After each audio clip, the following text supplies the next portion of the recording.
Bernstein and his wife Felicia. And his sister Shirley. And his sister Shirley here. The Arthur Lawrence, who wrote the book for West Side Story, said that although he was married, Bernstein was, quote, a gay man who got married. He wasn't conflicted about his sexual orientation at all. He was just gay.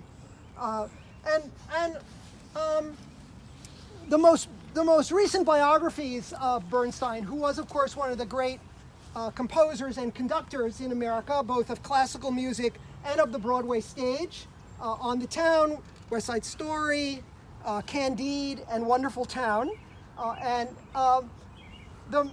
He went to Harvard, where he met Dmitri Metropolis, with whom he had an affair and who was his guide and mentor. Metropolis was involved with the Boston Symphony. And the most recent biographies think that Metropolis suggested to Bernstein that if he wanted to advance, and Bernstein was very ambitious and he was determined to be the chief conductor of the New York Philharmonic after he'd made this spectacular debut there, Metropolis suggested that he needed to get married. So he and Felicia were engaged when Bernstein decided to break it off, and he told Felicia that he was gay. And Felicia said it didn't matter to her as long as he kept any affairs that he had out of the public's limelight. Wow. And so they lived together for many years.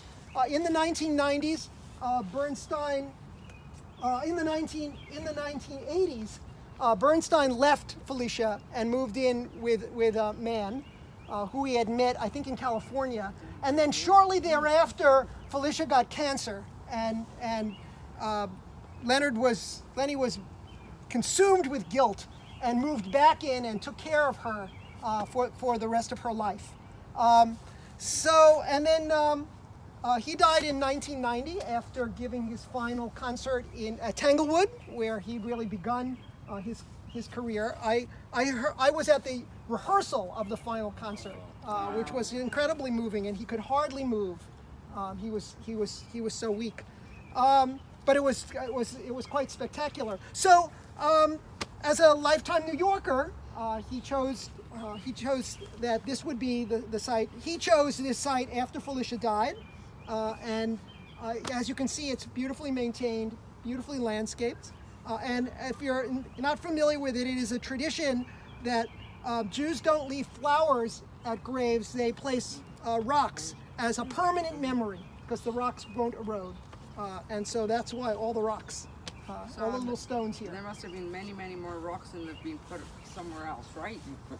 Yeah, they take one every so often. Every so often, Right. so new rocks can get their moment. Yes, so it's very hard to find a rock around here. My sister brings rocks. Yeah, Yeah. BYOB.